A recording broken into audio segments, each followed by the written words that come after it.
expecting to watch that, you're very welcome, but you might also want to leave as well. But anyway, thank you everybody for coming. Good afternoon. My name is Amy Thompson, and I am the Head of Policy Engagement at the University of Bath, and one of the co-directors of the ActNowFilm project, alongside my Cambridge Zero colleague, Amy Monroe-Fore. Thank you so much for joining us today for the premiere of ActNowFilm, Youth Climate Leaders as Agents of Change. This film is a powerful testament to the critical contributions of young people in our efforts to tackle this climate crisis. Can you hear okay? Can you coming to adjust it? Thank you. It's a challenge of being really short. Thank you. So, weaving together the insights of global climate experts with the personal experiences and direct actions of youth climate leaders, this film serves as a clarion call for greater urgent action by climate negotiators and for the official inclusion of young people in national climate negotiation teams and the decision-making processes that will determine our planet's future. The film tells the stories of 8 incredible youth climate leaders drawn from a much longer list of applications from inspiring young people who are at the forefront of climate action solutions. We were overwhelmed by the enthusiasm and support for this project that we have received from the climate experts that we invited to participate. Initially conceived in the run-up to COP26, ActNowFilm is now running in its 4th year. This year, the film highlights the complex and interconnected nature of the climate crisis, from collapsing planetary systems, extreme weather events, biodiversity losses, disrupted food systems, threats to human health, and global governance. We invited young people from around the world to share their personal experiences of these climate change impacts, as well as the remarkable work and climate actions they are taking in response. We were deeply moved by the stories we heard. The message from the film is loud and clear. Youth climate leaders around the world are experts in their own right, and they are effective agents of change. They bring the creativity and innovation needed to tackle the diverse and evolving climate crisis, the drive and passion needed to leverage bolder and faster action, and they are capable, ready, and committed to being part of the urgent national and global climate debates and negotiations. Now is the moment to integrate their skills and ambitions and capabilities into national climate teams to address this crisis effectively and with the urgency we need. We need official routes for young people to be an integral part of global climate negotiations and national climate policy design, and we have a responsibility to provide robust training and development opportunities that enable young people to engage meaningfully in these critical processes. It is their future that is at stake, and they must have a voice in shaping climate policy. Before we screen this film, I would like to take this opportunity to thank everyone who has made this project possible. First and foremost, we are extremely grateful to all the participants in the film who took their time to share their personal stories, knowledge, and expertise. It was a pleasure to work with the Drummer TV team, who worked closely with us and the participants to produce the film. And we would like to thank Matthew Coe, a young composer who created the music. Last but not least, I'd like to thank ActNowFilm colleagues. It's been a pleasure to work with you and the whole team. Well done for bringing this project together. But today, we are delighted to be joined by several of our ActNowFilm participants, both as part of the panel and in the audience. Thank you very much for coming. The screening will be followed by a panel discussion and an opportunity for your questions. But for now, I'd like to invite you to watch ActNowFilm, Youth Climate Leaders as Agents of Change. Thank you.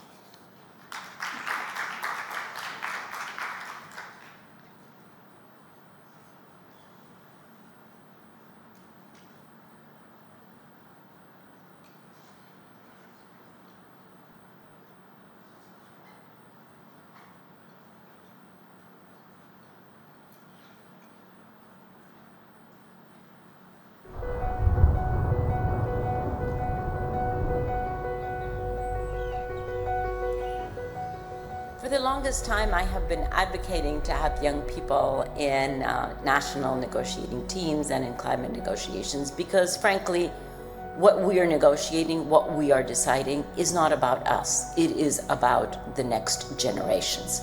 So they ought to have a voice. They ought to be actively participating. Over the years, I have seen more and more country delegations involve young people, but it is not anywhere near to where we ought to be with respect to the voice of young people.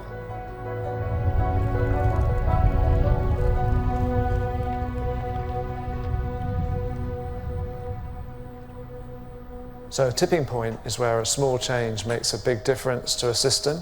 And in the Earth's climate, there are a bunch of tipping points we could cross as we keep warming the world up, leading to abrupt and often irreversible changes with big impacts on our societies. We're very close to crossing some tipping points now at 1.2 or 1.3 degrees C of warming. In fact, we can't rule out we've crossed a tipping point for the loss of both the West Antarctic ice sheet and the Greenland ice sheet. And if they're in irreversible collapse eventually, that'll give us more than 10 meters of sea level rise over many centuries. And we know a host of other tipping points could be looming close. Positive tipping points are where changes in behaviour or technology that are essential to shutting down fossil fuel burning and greenhouse gas emissions become self-propelling changes. If we can trigger positive tipping points and accelerate action at least 5 times to shut down greenhouse gas emissions, then we can avoid an unmanageable future of escalating bad tipping points in the climate. What needs to change right now is the pace of action on climate change. Young people have crucial roles to play in solving the climate crisis. They need to speak truth to power, and power has to listen and respond.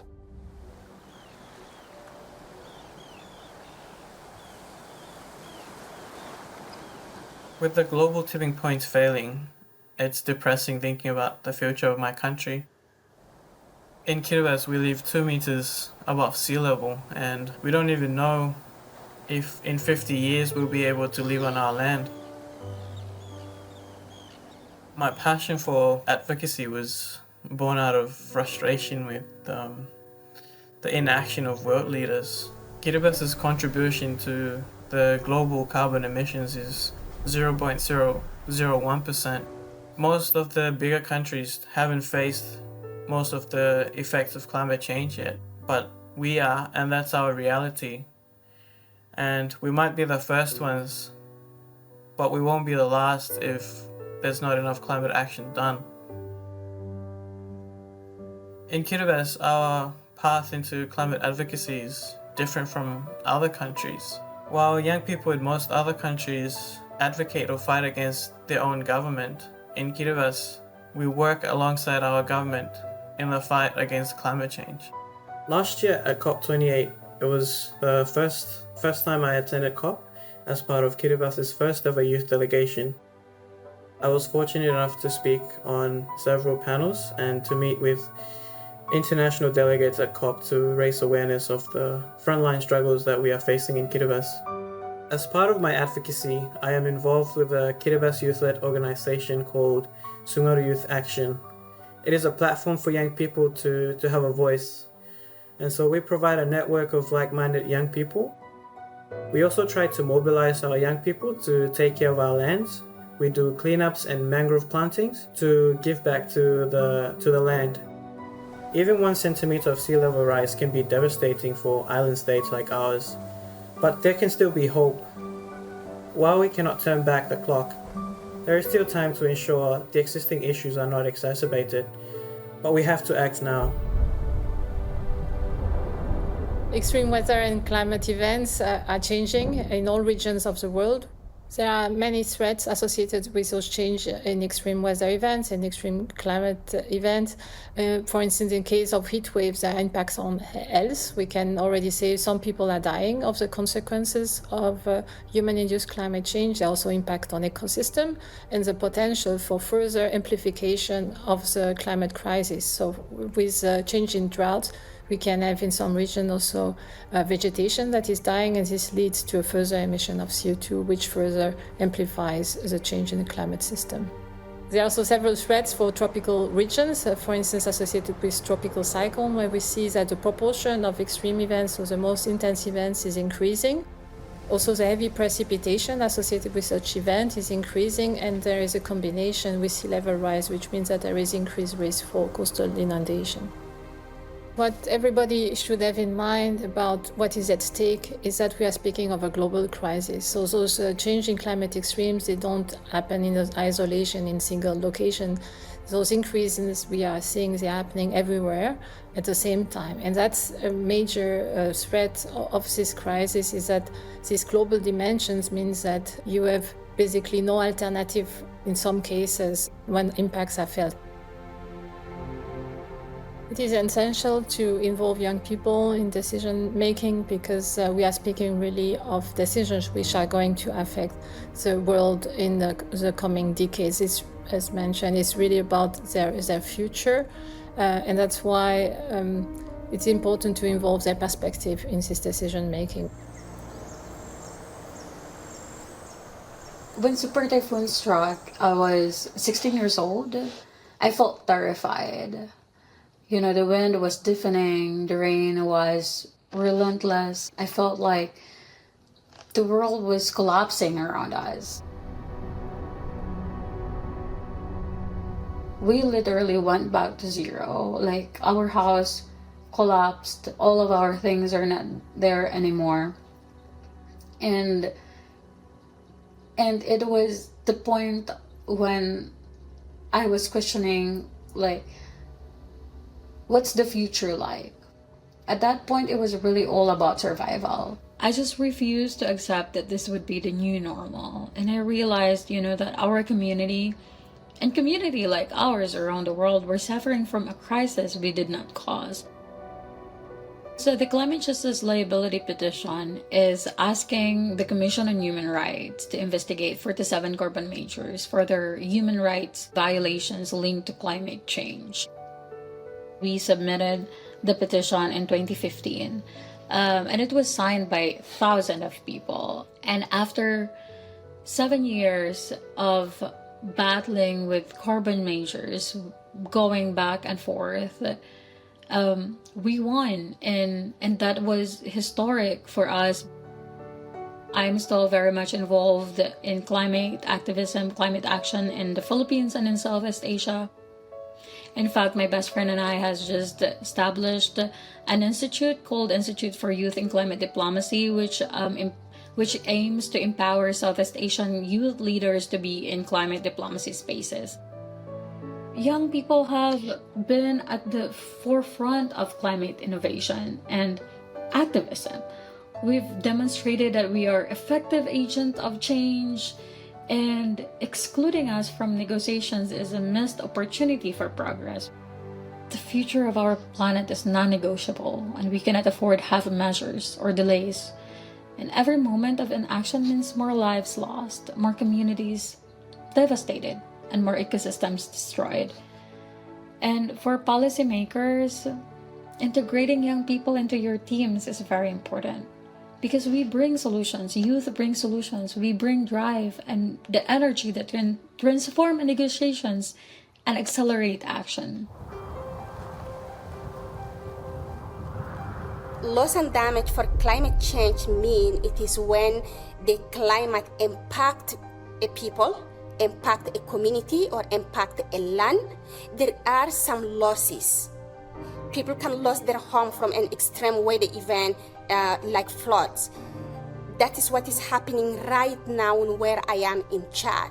We are losing completely our culture, our identity, and then the children that are going to grow up, they are going to grow in no culture, in no identity. As indigenous peoples, we are losing a lot of our knowledge based on the plants, based on the animals, based on observations of our nature. What I do not understand in the climate negotiation, in the loss and damage, are they aware about the urgency that we are talking about? Are they aware about the losses that we are living? There is some progress, of course, because when they accept and adopt the loss and damage finance at the COP28, this is one step. They also established the advisory board of the loss and damage, where there is a representative from indigenous peoples, from youth, and from women. But are they advancing in the right direction or soon? Everyone needs to recognize the leadership of indigenous peoples, the leadership of the youth. One of the biggest problems and challenges that face most of the climate finance, unfortunately until now, including the Loss and Damage Fund, is that the countries who are mostly in need, who are mostly vulnerable, don't have the capacities or the means to access this climate finance. A very good example for that would be my beloved, very own country, Sudan, where we are now reaching almost a year and a half of a very devastating war, and we are also witnessing very devastating floods. So I came up with an idea of establishing a network in conflict-affected countries that works and serves as a somehow alternative governance structures only for the purpose of climate change and climate action and building the resilience of the communities during the times of the conflict, in order to be able to receive international financing, because people need and deserve to have at least a local movement that can serve their interests first, not the interests of the government. This year, COP29 is almost my 10th COP. We were talking about youth inclusion for a long time, and now it's high time to speak about meaningful youth inclusion. I am not here as a compliment or a ticking box. Listening to us is not a privilege, it's actually an obligation. Food systems produce part of the problem of our global climate crisis, but at the same time they suffer the consequences. Climate change basically leads to more frequent climate extremes, bigger climate extremes, and those are a big problem for food systems. So drought events can knock out harvests, kill livestock, tropical storms can wipe out processing and storage facilities, flood events can interrupt access to markets, heat waves in cities can lead to faster food loss. But it's not only those extreme events that are a problem. Farmers can also not really rely any longer on the traditional knowledge that they have inherited from previous generations, what to plant, when to plant, whether to plant at all. And working in the World Food Programme, it is very clear that this is also a humanitarian problem. So more than 700 million people are chronically food insecure right now. 282 million people are facing crisis or emergency levels of hunger. It's more than double the number we have seen in 2019. To me, climate change is an intergenerational justice issue at heart. So how can we negotiate decisions that have impacts in 10 to 20 years from now without involving those people that will be directly affected? So I would really love to see young people in climate negotiations, but with the right color of badges. At the moment they have yellow badges, most of them for observers, but it's the pink ones for delegates that they need. In the Gambia, agriculture is very much significant. It contributes 1/4 to our country's GDP. Most of these farmers, especially in the rural communities, where 70% of the inhabitants live below the poverty line, all depend on farming to feed their families, but also to earn a living. Climate change has severely devastated our country, especially the farming communities. And because of sea level rise, increase in temperatures, low precipitation, and so on, farming in most of these communities is no more lucrative. Because if you look at the sea level rise, it's not only causing flooding, but it's also contributing to what we call saltwater intrusion. And if that happens, most of these farmers are not able to make high yields. And because of that, you have a lot of people now moving, because they are being displaced from their communities in the rural areas, trying to move to the urban areas. But even some people risking their life through the Mediterranean, trying to travel to the Europe using boats across the Mediterranean Sea. Last year, 2 of my brothers tried to cross the Mediterranean Sea to get to the Europes, but really could not make it, and they had to lose their lives.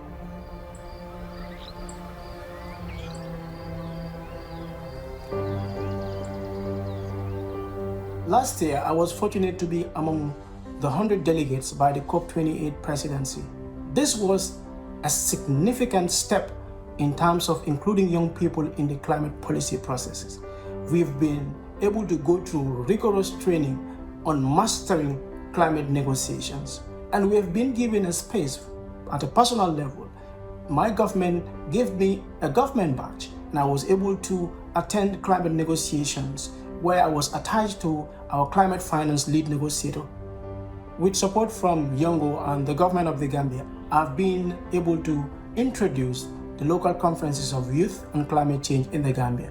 And we are planning to bring more than 200 young people to discuss pertinent issues about climate change in the Gambia, and there's necessary steps that we need to take as a country to be able to address these issues and build the resilience of our communities and our ecosystems. It is important for young people to take practical action on climate change, because we are not only victims of climate change, but we are people who are able to provide solutions to the devastating impacts of climate change. Climate change is already having very significant effects on human health, both direct effects, such as those of extreme heat on people who have to work outside in extremely hot weather, for example, and indirect effects, such as through the food system, where problems such as drought, flooding, loss of water, water supplies is leading to reduced crop yields, changing patterns of agriculture, reductions in food security, reductions in water security.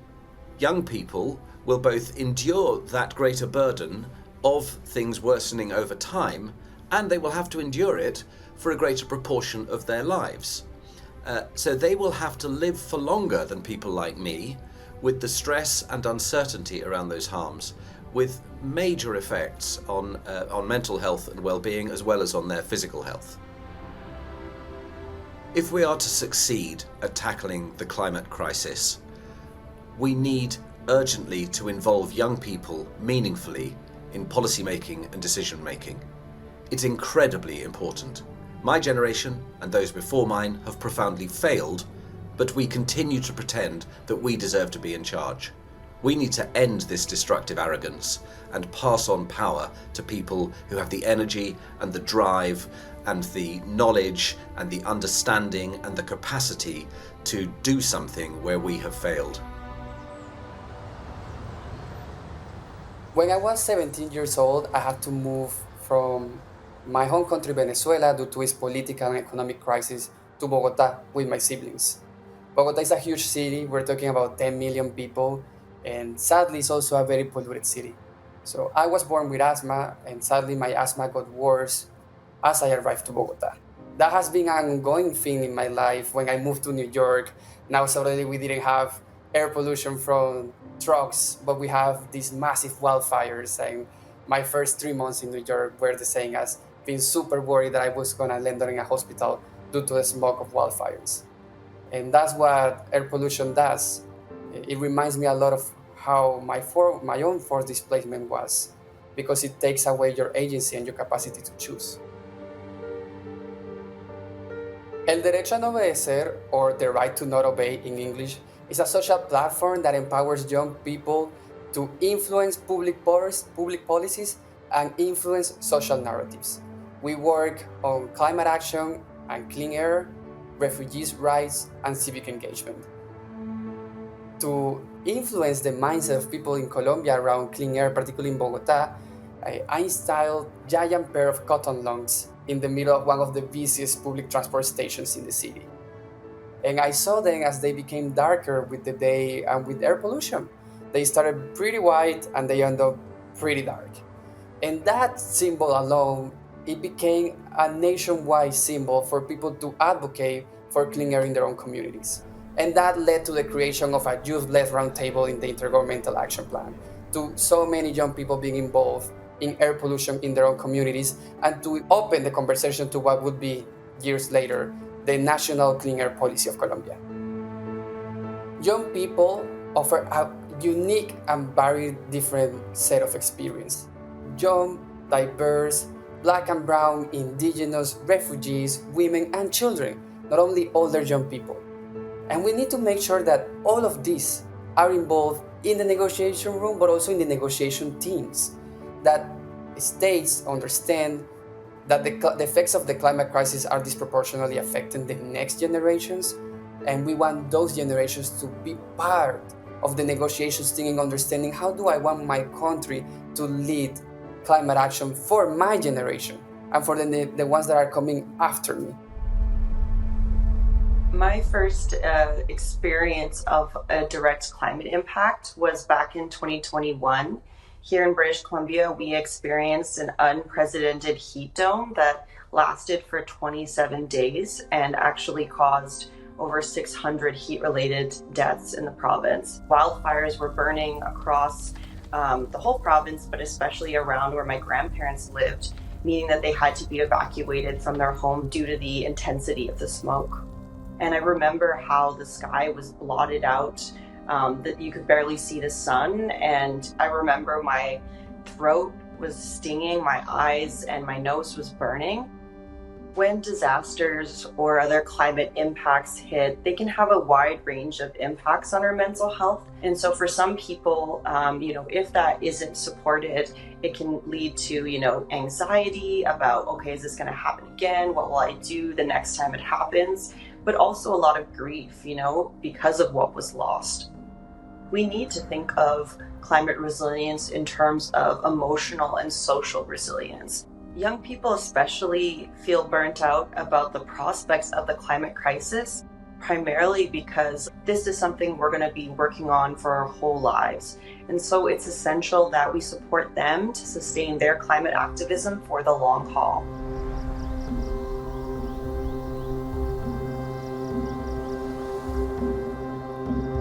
The climate crisis is directly affecting biodiversity, nature in many ways, in particular, really as an accelerant to the crisis that we're seeing in nature through increased flooding, increased storm surges, increased droughts. All of that is impacting biodiversity. And that is again causing an acceleration in the degradation of our planet. So nature has an absolutely critical role when it comes to the fight against the climate crisis. But it's often forgotten, so it's essential that we recognize that nature has 30% of the solution and that we invest in protecting what's left and we restore what we've lost. It's critical that young people are actually at the table. Often, I think, policymakers who are of a different generation think that, well, they don't need young people to actually co-design policy. I firmly disagree with that. All of the things that we're trying to do in the nature and climate space, they have to have young people, not only young people's voice, but actually their voice in the right rooms, at the right tables, making the right decisions. South Coast Kenya is facing a lot of challenges in terms of the connection between nature and community.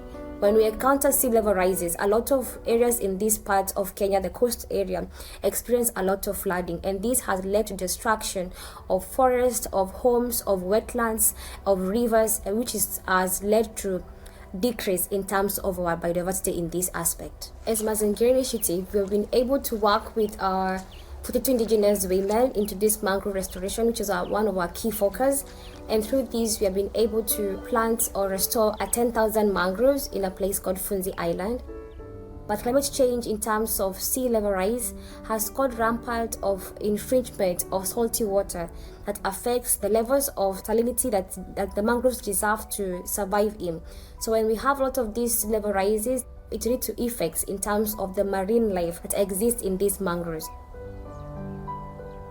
It is important for young people to take part in climate action because we are the leaders of today and we are charged up to fight and bring justice to our world. So having every youth taking action will bring more about fresh ideas, new solutions, new innovations on how we can prevent and mitigate climate change effects. My call to action to the world leaders, policymakers and negotiators for this year's COP29 is for them to act with ambition, for them to act with accountability, and for them to act with inclusivity, for them to deliver the so long committed climate commitments.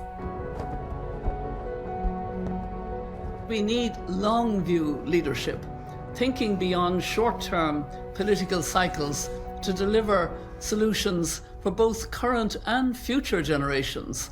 And this means showing the determination to actually solve problems, intractable problems, seemingly intractable problems, not just manage them, and to do it with wisdom to make decisions based on science and reason, and the humility to listen to all of those who are affected.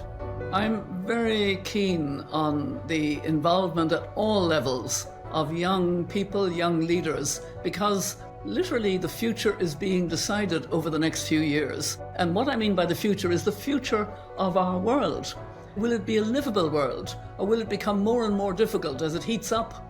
And this is vital to younger people and indeed future generations. So we actually need all that urgency and enthusiasm of young people. We need to be prisoners of hope, as Archbishop Tutu taught me, and we need to believe that these are human problems and we can solve them because we must, and the time is now.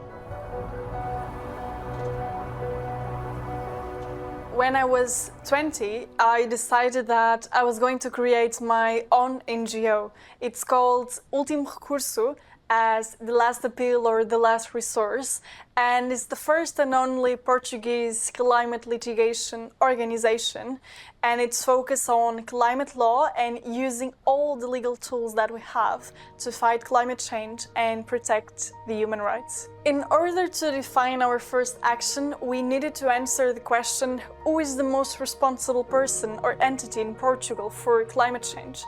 And the answer was the state, the Portuguese state.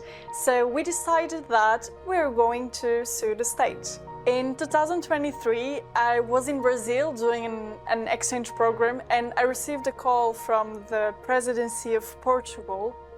And the president of Portugal wanted me to be an advisor for him. I have the privilege to meet with the president of Portugal every month, and my job is to make sure that the president of Portugal is well aware of everything that is going on climate change, and I have concrete proposals to him on what he can do to fight climate change.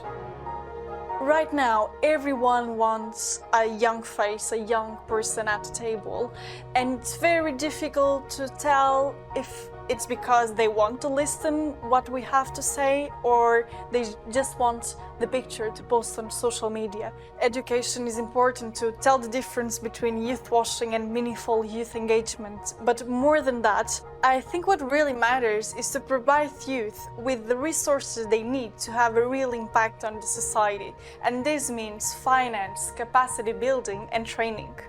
I think it's important to young people to be at the negotiating room, because if it's our future that's being discussed, we need to be there, we need to have a voice and to have a proposal. Otherwise, we are letting others to decide what our future looks like. Young people from around the world have lived experience of climate change impacts and ideas for climate solutions which the world needs in order to build a climate-just future. We are more likely to think long-term because we will be living the consequences of these negotiations for decades to come. I think young people should have the same space in the negotiations, in the official negotiations, as the government representatives. They can use their drive, energy and passion to push for change through advocacy and action. But also they can bring the necessary urgency to action that we need right now. Young people have the tools and the knowledge to change the climate crisis. Participation cannot be only a checking box or checking list. Our words need to be listened to and acted upon. We are charged up to fight and bring justice to our world. In the end, what we are deciding right now is going to affect the world we know. We need to step back and let young people be at the table leading. Either we change the way we live and our relation with the planet, or climate will change everything for us. You can do it. You just need the right political will to do it. Obviously, the worst impacts are going to be felt by the youngest people if we don't act now. What we are negotiating, what we are deciding, is not about us. It is about the next generations. To the global leaders and negotiators at COP29, I urge you to recognize the voices of young people in addressing the global climate crisis. Our future depends on decisive and inclusive action now. Thus, I encourage you to move from commitment to action, as this is what will secure our today and safeguard the tomorrow.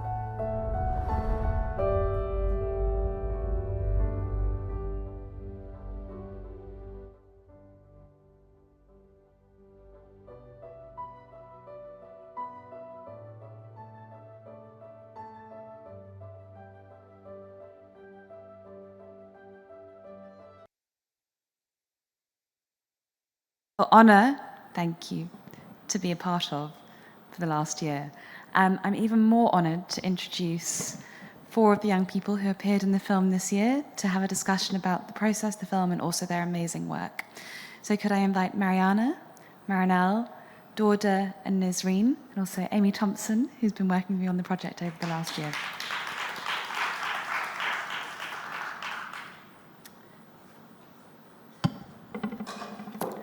I'm just going to add that Nisreen is also part of this panel, but is on the next slide because she was a late addition. But thank you so much. But this is Nisreen's full name. With her own photo. Right. So to get started, I just wanted to address to some of our young people. I think what's powerful about this project is the fact that it's your own stories of the routes you've taken.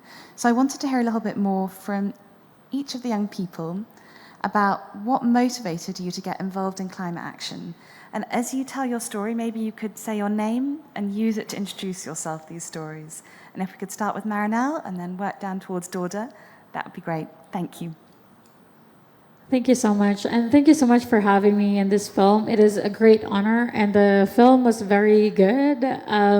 It really incorporated our voices and what we want to say. And I feel like it's very important for me, especially coming from the Philippines, one of the most vulnerable nations to climate crisis. And as of now, actually, my family is in an evacuation center in the Philippines because we have our 6th typhoon in less than a month. So we have had a lot of typhoons that have killed people in less than a month and have devastated a lot of communities, and we haven't even recovered yet. Yet another typhoon came and still devastating the Philippines. So being here in this room and seeing how our leaders are negotiating for the future of the planet, the future of our community, the future of us here, I feel this is really important. This film is such, is very timely to show that yes, we need more people in the negotiating rooms. Yes, we need more people to actually be there, to be consulted whenever our leaders are deciding what the future look like for us and for the next generation, because we will be bearing the brunt, or we will be leaving the consequences of the decisions that they have today. So I am in this film, and I'm very honored to be in this film and to share my story. I have survived Super Typhoon Haiyan in 2013, but it feels like we've been always surviving every year anyway.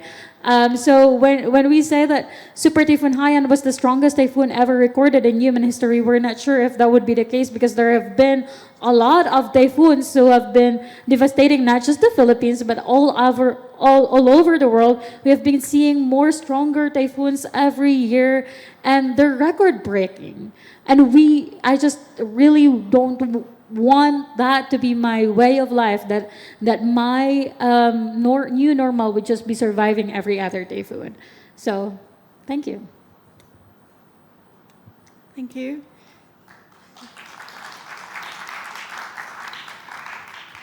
So, hello, my name is Mariana. I'm from Portugal, and I'm truly honored to have the opportunity to tell my story, and the film was amazing, so congratulations.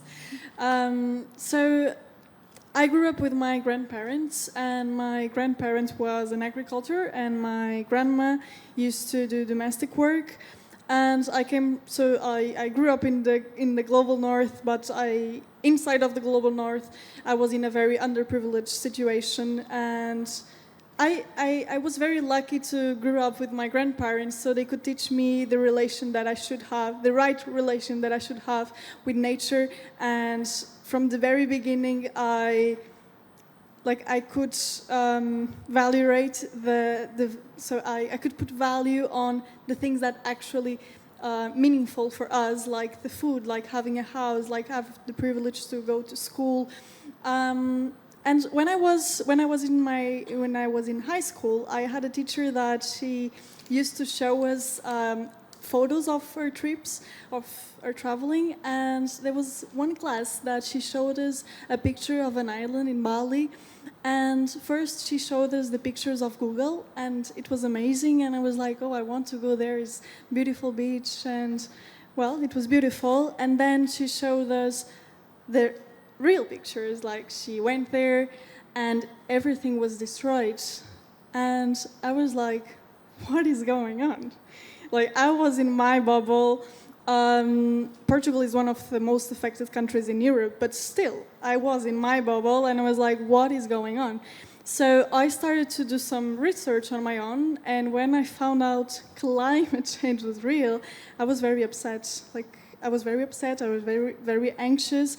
In the last few years, like a few months ago, I was in my house and my siblings were sending me photos of wildfires just next to my home house, and I was like, we used to say that young people are driven by energy. I'm driven by anxiety, you know? Like, I'm very anxious about my future. And, well, I started my activism on grassroots. I organized one of the first climate strikes in Portugal. But I was tired of grassroots activism. So 2 years ago, I decided to create the first and only climate litigation organization in Portugal. I was tired of the big polluters not being held accountable, and I decided that this NGO was going to do some mess in Portugal. So we started to sue the Portuguese state, and now we are already planning to sue the next polluters. And, well, I'm very happy to be here, and thank you again for this opportunity.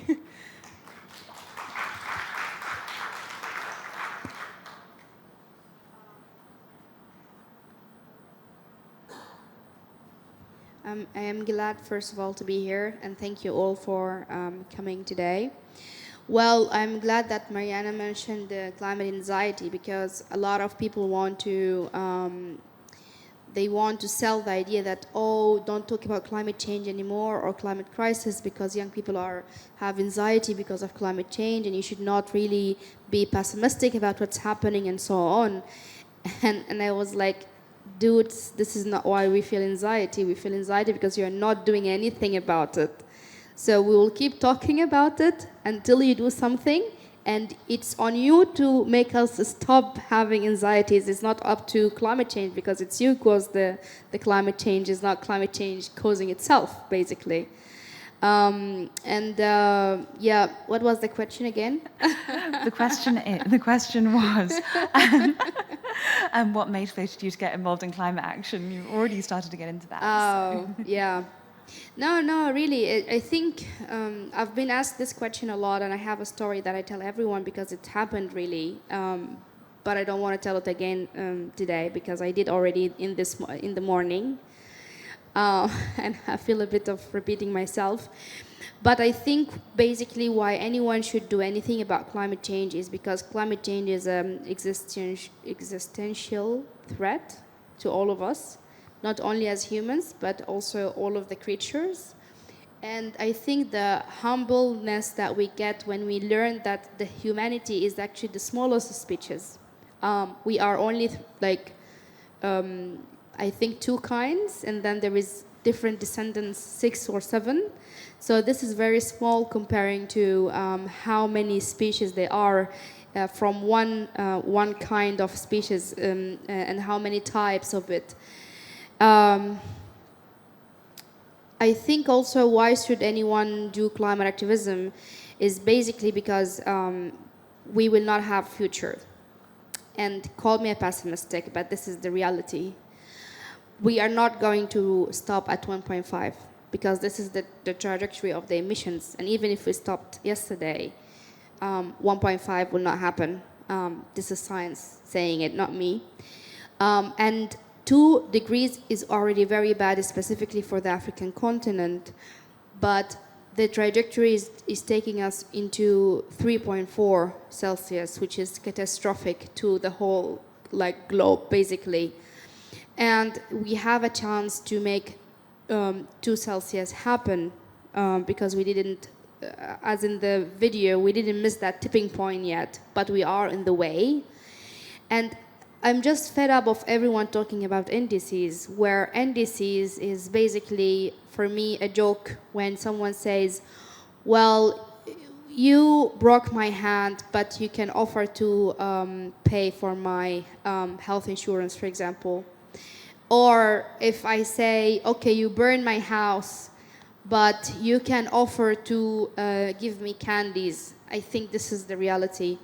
This is how the size of the pollution and the size of the global warming crisis comparing to the NDCs. US have to submit 6 times more NDCs.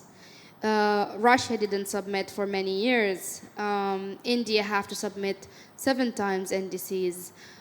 EU have to submit 3 times NDCs to actually reach. And then we as African continent are also requested to submit NDCs, although we are not emitting even 1%. The whole African continent emits 4%. And if you took 6 African countries, which is basically South Africa, Nigeria, Egypt, Algeria, and 2 small emitters here and there in Africa, then we drop from 4 to 1%. 1% for 48 countries, because Africa is 54 countries. And then they ask us to prepare NDCs. NDCs of what, really? And then there is the discussion. I'm sorry, I'm taking long. I'm just expressing my frustration. Consider it a public therapy session. And then they talk about just transition. And now they made it agenda item. And then I go there and say, guys, I mean, this is crazy. In Sudan, we only have 30% access to electricity. 70% of the population don't have. Africa in general have only 40% of access. 60% don't have. And then you talk about just transition. What are we transiting from if we don't have access in the first place? And then they say investment in private sector, public-private partnership. And then I go, well, if the public is not happening, then definitely the private is not happening, because the private is not obliged by law. COPs and UN agreements are legally binding only for parties, only for countries. It's not binding for the the private sector. So if the public is not happening, how we are expecting the public to happen, the private to happen? One last thing. Climate crisis keep happening, and if climate crisis keep happening, then even if the public money happen, the private will not come, because private have less risk factors and margin, and no one is going to invest in Philippines when they are witnessing like 6 what is the name of it? You experience 6 typhoons in this year, right? No one is going to, in less than a month, no one is going to invest in Spain. And because now even Spain have floods, right? So basically investment is not going to happen. I know I said the last thing, but this is really, really the last thing. They talk about loss and damage, and now everyone are happy, very happy about the loss and damage fund. And I said this in the movie, but in the film, but it wasn't here. But loss and damage, first, when we talk about loss and damage, it means that we are reacting to a crisis. The first reaction to any crisis is a humanitarian. And anyone you go to for a humanitarian, they say, no, this is not climate finance. We cannot really give humanitarian. But if you have a flood or a drought and people had to migrate, or people lost their houses, or a typhoon, or whatever climate crisis, then the first response have to be humanitarian. Because if we waited for the normal climate finance, then people will be dead, because people need shelter, they need food, they need water immediately. And then how fast is the climate finance going to reach, the loss and damage finance going to reach? And the last but not least, who's going to apply for this fund if we don't have government, if there is conflict, if the world decided to boycott our government? Like in Afghanistan, for example, if Afghanistan have a loss and damage, is Taliban going to apply for it? Are they going to give them the money? So these are all of questions that we need to ask, and I'm really sorry for taking long, but yeah, I just wanted to. Thank you. And that's where I think we all understand the need for therapy in this context and to express the frustrations, and it's really good to hear the frustration come out. Dorda, over to you. I might ask you to speak slightly more briefly, though, if that's okay. Good evening, everyone. I am Dauda Cham, and I am from the Gambia, the smallest country in mainland Africa. And also known as the smiling coast of Africa. But ironically, we are not smiling anymore because our country has been named as one of the 100 most vulnerable countries to climate change, and top 10 when it comes to sea level rise and coastal erosion, according to the IPCC, which is the scientific arm of the UNFCCC. And this is we are already feeling the impact in my country with increased floods. This year, 2024, we experienced heavy floods where households were destroyed, food properties were destroyed, farmlands were destroyed, and even people lost their lives. So I think since 2021, we have been really experiencing devastating floods. As a country, we are said to be one of the few countries that is on track when it comes to achieving the 1.5 degrees net zero. But if you look at it, in my country, what we present most of the times on our NDCs and what is really on the ground do not really match. And that is why sometimes we question our ministries and the people that we work with. Of course, we work with them because they have been supporting us. But we question them because some of these things that we put on paper and present them out there do not really match the realities that we are experiencing back home. So going to the other part of the question, regarding how I got into this space. I was in my 8th grade when I was fortunate to be represented by my school, to represent my school in a workshop that was organized by the National Environment Agency. It was a workshop on environment and sustainability, and this was the first time I heard climate change and global warming.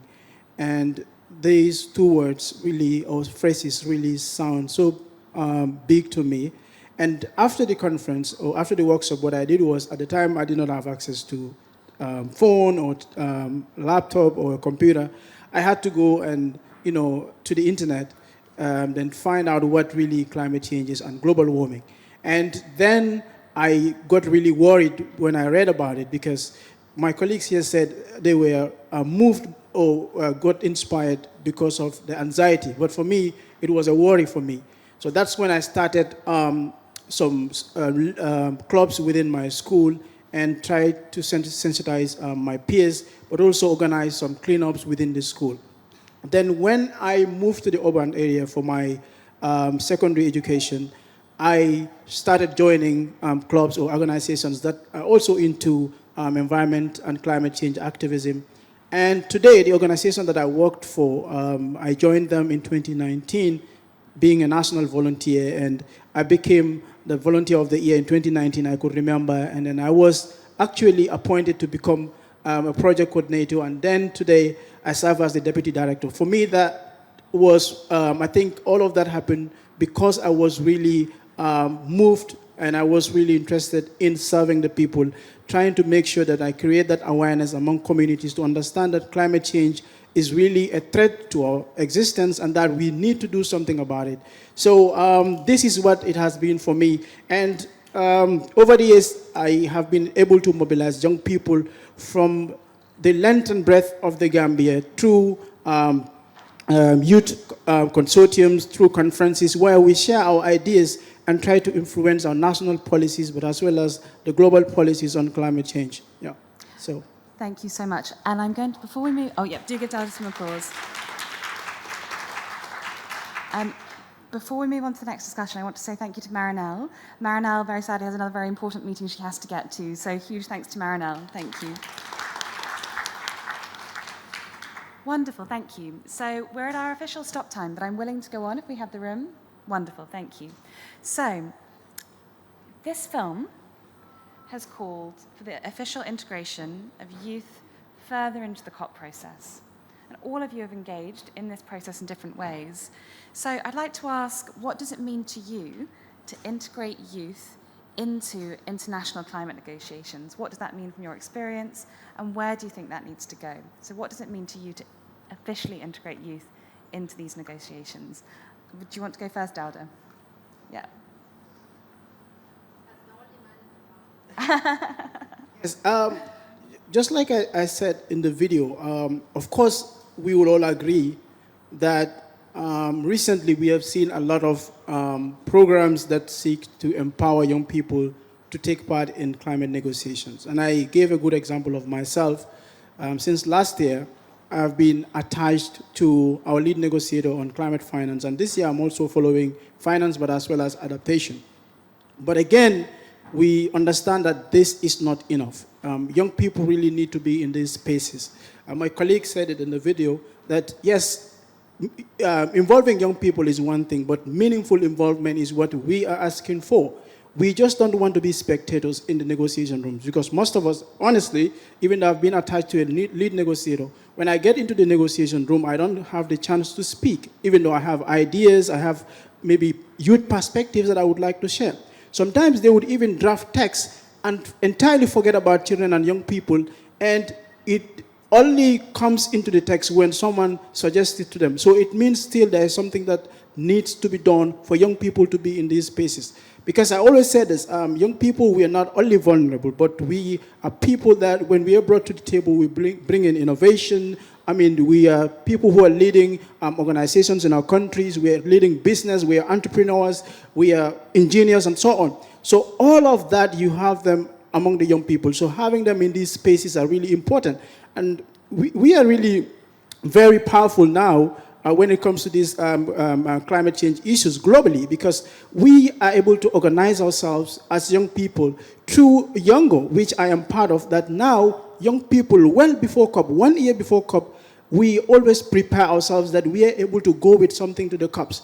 But it's always disappointing that every year, year in, year out, we will present our global youth statement to the COP presidency and the UN Secretary General, but that is where it stops.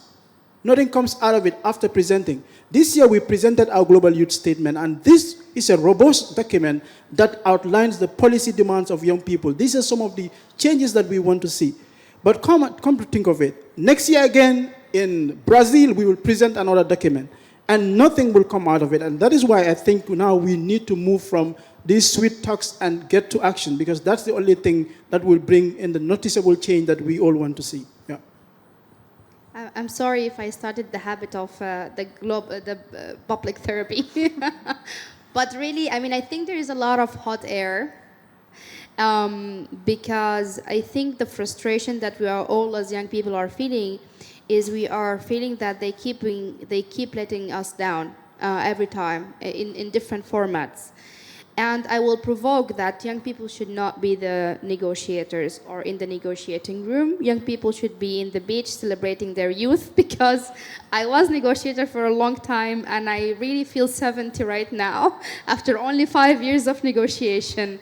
But the actual reason why negotiations are not moving forward is that negotiators are government officials, okay? They follow the government policy. If the government and the leadership is not willing to have a change, then the change will not happen, whatever who's in the room. Basically, because the decisions in the UNFCCC are being made by consensus. So if the 198 countries agreed on something and one country said no, then decision will not move forward, basically. I really think that we should become the world leaders in order to have an actual change, not the climate change negotiators. That's number one. I really encourage young people to go to politics, especially if they have a country and politics. I mean, I'm a Sudanese, so I cannot really talk about it, as never witnessed an election, and now we have war. But wherever you can, please take it. I mean, one very quick personal experience, because you all heard me saying this is my 10th COP. It was supposed to be 11th, but 2020 we didn't have.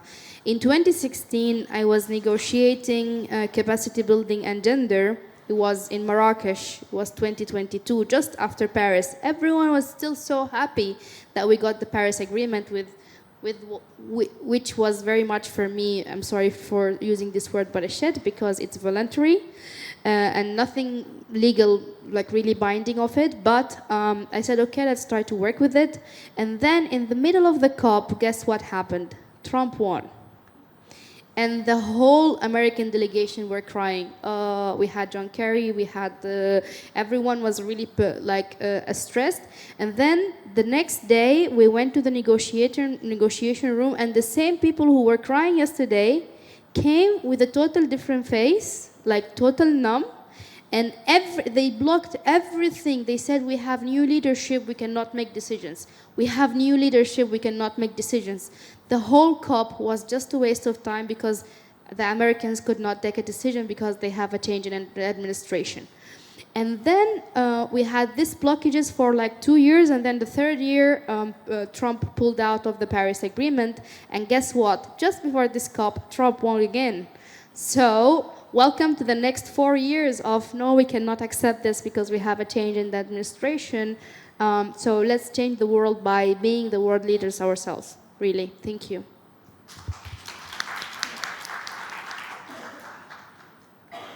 I don't think I have words anymore after what you said. But I think actually everything starts at the local level. Like, I was in New York in September negotiating the Pact for the Future, and we have 2 bold actions on meaningful youth engagement. We had this amazing policy brief that was written, and I was like, okay, now my country is going to push for meaningful youth engagement. Like, nothing changed, nothing. Like, a few days ago, I delivered to my environmental minister a policy brief on how we can make meaningful youth engagement in Portugal, because we are like a democratic country, we are in the middle of EU, and we never had a youth delegation, like, never. And when you are a young person, I'm talking on my perspective, so when you are a young person that actually want to do something and you push for accountability and ambition, do you know what they do? They push you away. Like, they don't say, oh, come on, let's get in the room and let's talk and let's negotiate. No, they are like, you are going to be outside of the room because we don't want to be held accountable. And I will tell you like a small story. So I sued my own state, and I'm being sued by my own state. So it's like, you know, we're exchanging lawsuits here. And I know I'm doing the right thing. Like, I know if they are so concerned about one young woman, it's because I'm doing the right thing. And for the second year, I asked the Portuguese delegation, so can I be in your delegation? Can I be there? And they said, no, point. Like, without any explanation. Like, and it's not only me, like, almost all the young people that are doing some noise, they don't allow to be in the policy-making process. And how, like, my question has, in the last few days, my question has been, how do I change something if they don't allow me in the room? Like, they don't. And in Portugal, there's been a lot of direct actions where ministers have been dealing with tint in their face because, you know, climate activists sometimes are too radical for them. And I've been really asking myself, like, what can we do if there's an urgency? There's a climate crisis, lots of people are dying. I already asked my government, how many deaths do you need to start acting? Because I don't know about your country, I'm pretty sure it's worse, but in last year, 1,500 people died in Portugal because of heat waves. That's a lot of people. That's a lot of people. In Europe, it was 47,000 people just because of heat waves. That's a lot of people. So how many, like, I asked them, how many deaths are we willing to take just because of your inaction? I don't remember the question, but, well, but that's my comment now. Thank you. So in terms, so the question, going back to it, was what does meaningful youth integration mean to you? And what I heard from all of you in different ways was a real challenge with actually being able to engage, whether that be through the Global Youth Statement being brought to COP and going nowhere. Not engaging, leading. Yeah, leading, exactly. Engaging is like... Exactly. You've made the point already that I was about to make. And Mariana, you've made it again in a different way, emphasizing the importance of local context and how we can lead within our own areas and how we drive that together. I think we've probably got another 5 minutes before we might have to officially stop. I'd like to open up in that time to have maybe 1 or 2 questions from the audience. I'm going to ask our panel to try and be as succinct as possible because we want to hear as many views as possible in that 5 minutes. So if there are any questions from the audience, I'd like to hand over to you. Maybe we've answered all questions about youth leadership, but wonderful.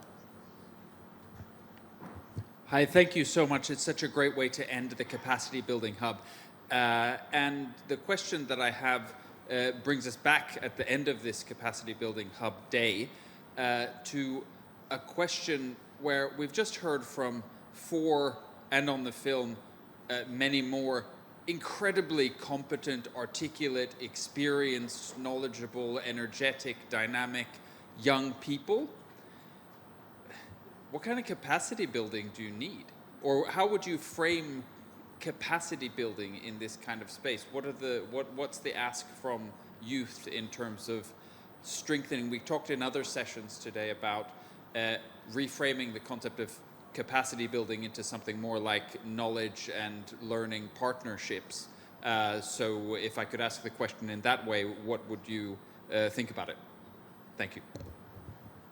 Just quickly, I would never take myself as an example. I'm a privileged person coming from a higher mid-class family, got a great education. My mom was visionary enough to teach me English. So I'm definitely not the example. So a lot of young people in Sudan still need massive capacity building.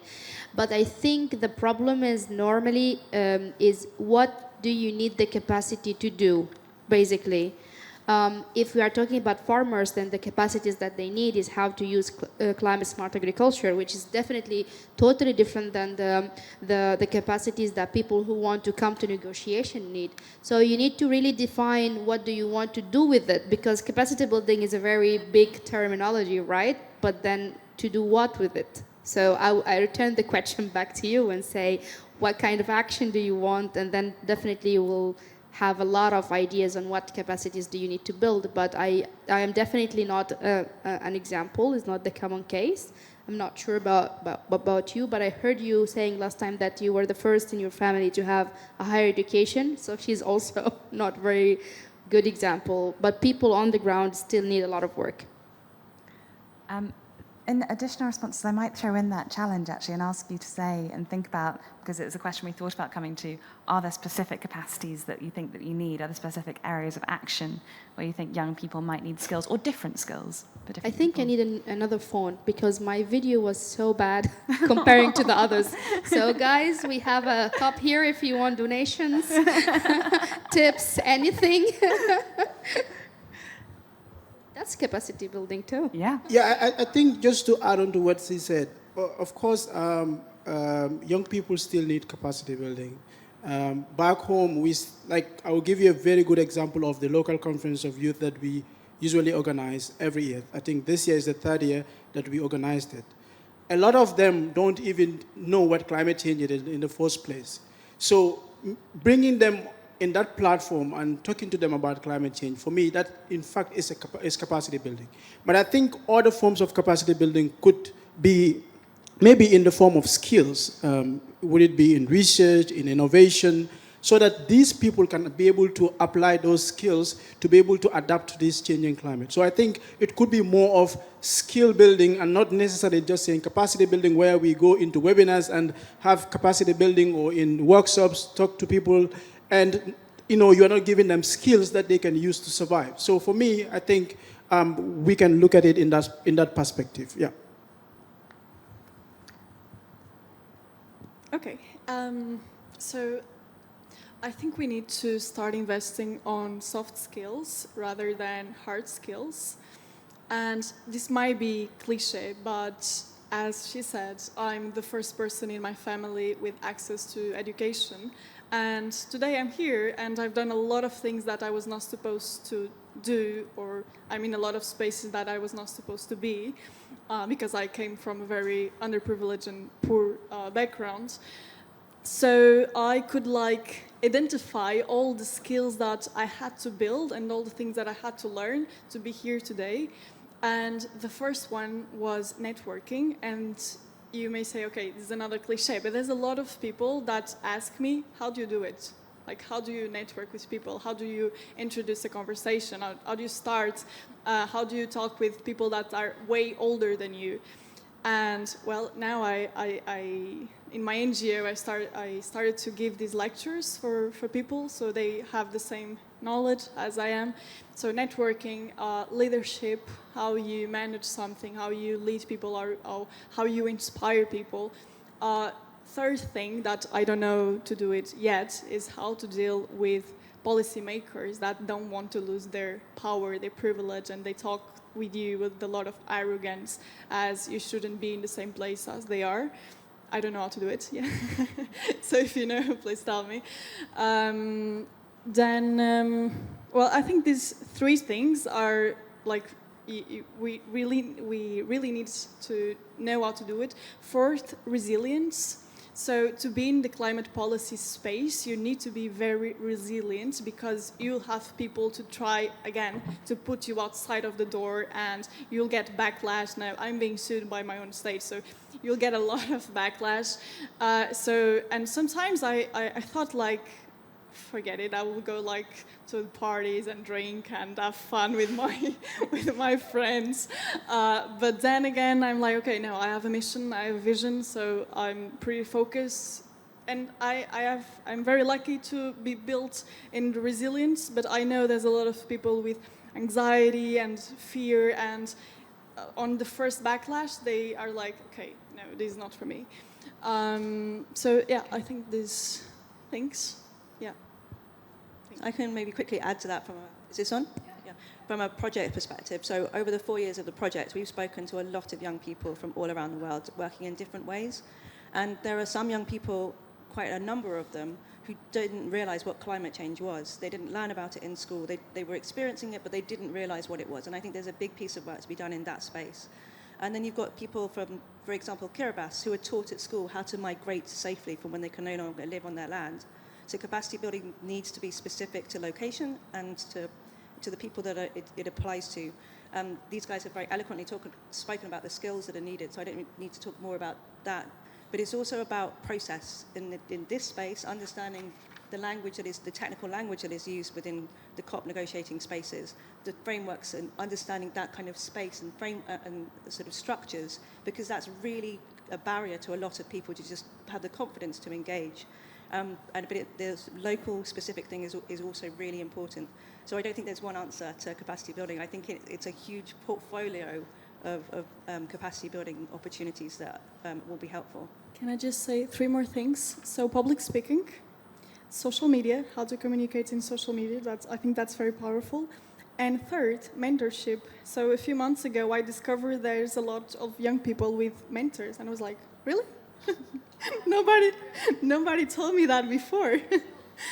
I think like for me, someone that's like my grandma don't even know what United Nations is, you know, so she couldn't recommend me any mentors or something like that. So I think that's very important to teach this to young people, or maybe to connect them with people that are aligned with them. Yeah, I have 2 of my mentors there. So yeah, mentorship exists. Wonderful. So just to finish off this session, I think we have no more time for any more audience questions. But that final question was, what do you need the capacity to do? What are the skills you actually need? And we had different things. We heard about the skills for survival, the skills that people actually need in order to survive climate change and to live well under that scenario. We heard about the need for investment in soft skills, so how to network leadership, talking to policymakers who don't want to give up their power, public speaking, social media, and mentorship. We heard about young people who didn't know what climate change was and that it's going to impact their lives really, really fundamentally. My own personal obsession, my only own comment I'll add to this, is that one of my own obsessions is that we know roughly what's coming. We can plan, we can educate people. Why are we not doing that? Why are we not driving that through? And I think that's the real challenge that we have in front of us for the years to come when we're thinking about capacity building in youth. Huge thanks to the Capacity Hub, the Capacity Building Hub, for accommodating us and letting us run over. Huge thanks to my collaborator, Amy Thompson. It's been an amazing project to work on. But mostly, huge thanks to all the young people who've given their energy, their spirit, their stories for all of the work you do and for talking about them within our film, both the young people here, but also the young people who could not be here. And I'd like a final round of applause for them. Thank you so much. And thank you for your attention at this late stage of the Saturday before rest day. Thank you.